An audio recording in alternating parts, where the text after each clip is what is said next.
திருச்சிற்றம்பலம். திருஞான சம்பந்த பெருமான் தேவாரம் கள்ளார்ந்த பூங்கொன்றை என்ற பதிகம்.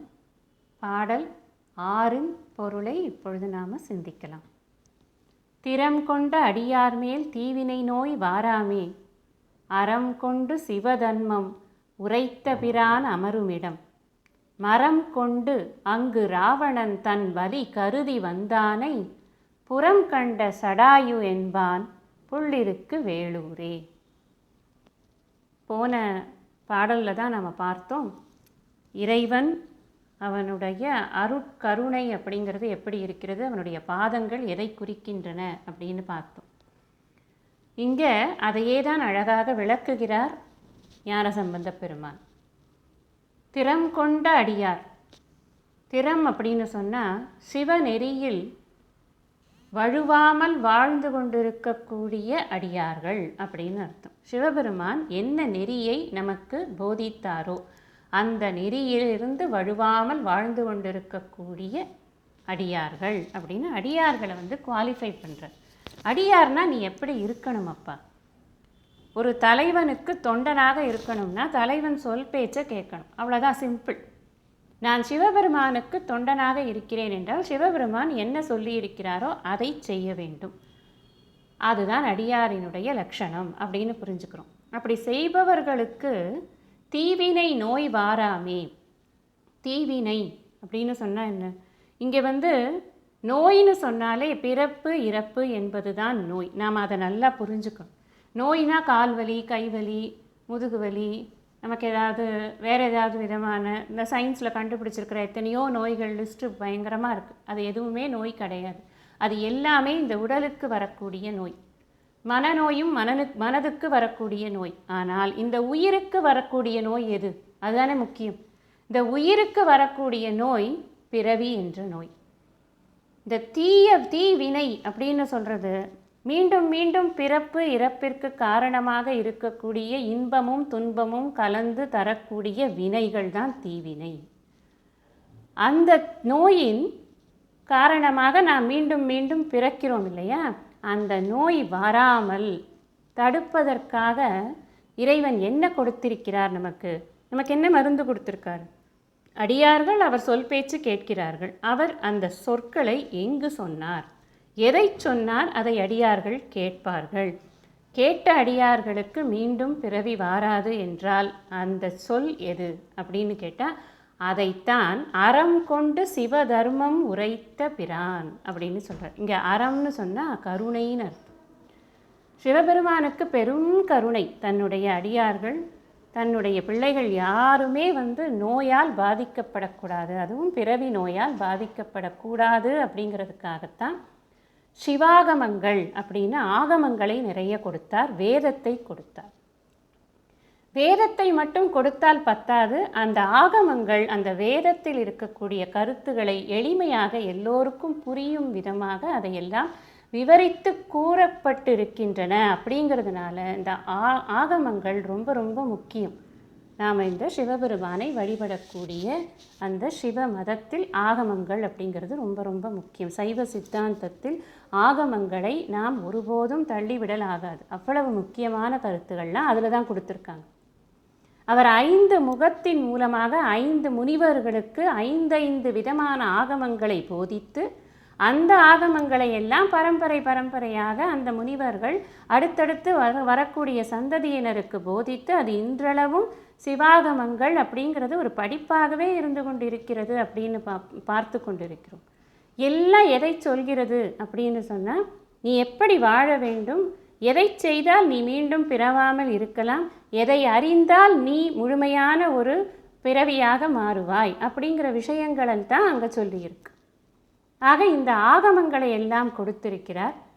அதை கொடுத்தது எதற்கு? அறம் கொண்டு, கருணை கொண்டு, கருணையோடு கூட அந்த ஆகமங்களை அவர் கொடுத்தார். அந்த ஆகமங்களை பெற்றுக்கொண்ட ரிஷிகள் யார் அப்படின்னு பார்த்தா, தத்புருஷ முகம் அப்படின்னு பெருமானுக்கு ஒரு முகம் இருக்குது.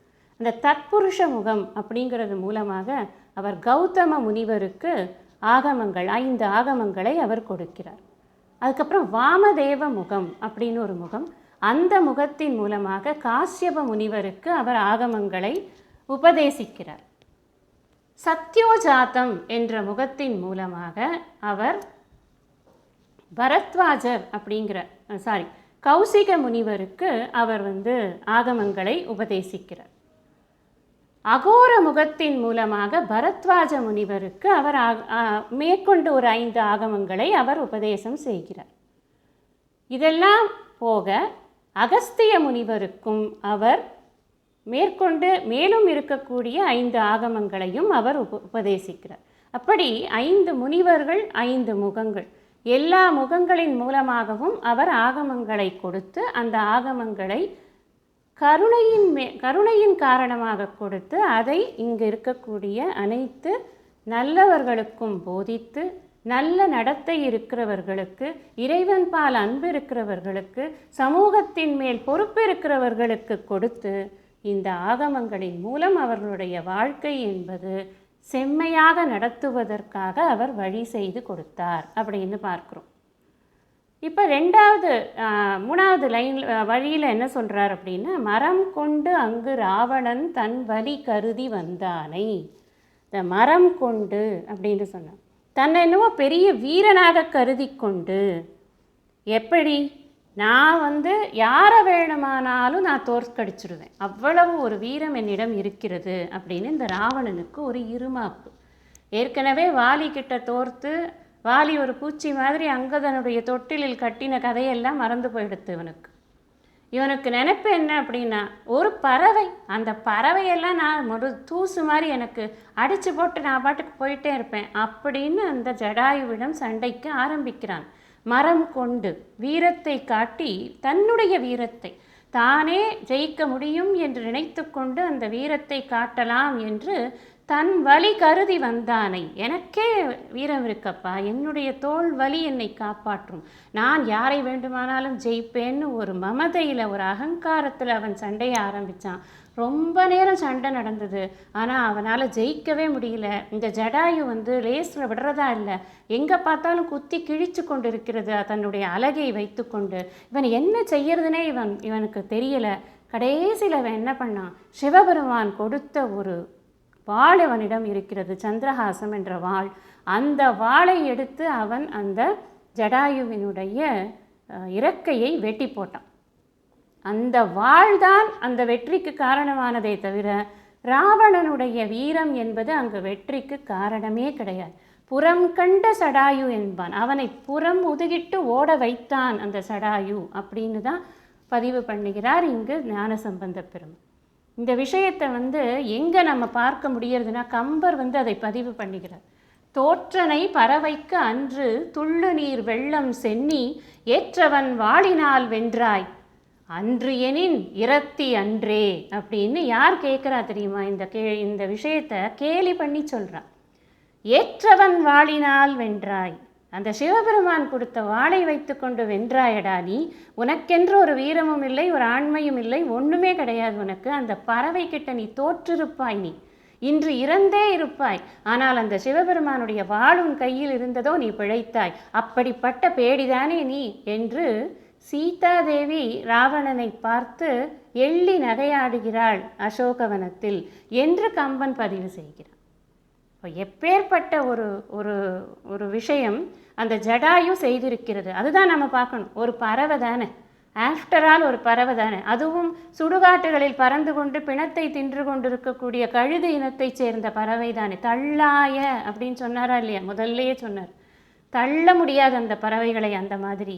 ஏனென்றால் அப்பேற்பட்ட காரியங்களை ராமகாதையில் ராமனுக்கு துணையாக அவ்வளவு காரியங்களை செய்திருக்கிற அந்த ஜடாயுவினுடைய ஈமக்கிரியைகள் இங்கு நடந்திருக்கின்றன அப்படிங்கிறத ஞானசம்பந்த பெருமான் அழகாக இங்கு பதிவு செய்கிறார். புறம் கண்ட சடாயு என்பான் புள்ளிருக்கு வேளூரே என்று. அடுத்த பாடலினுடைய கருத்துக்களை அடுத்த பதிவில் நாம் சிந்திக்கலாம். திருச்சிற்றம்பலம்.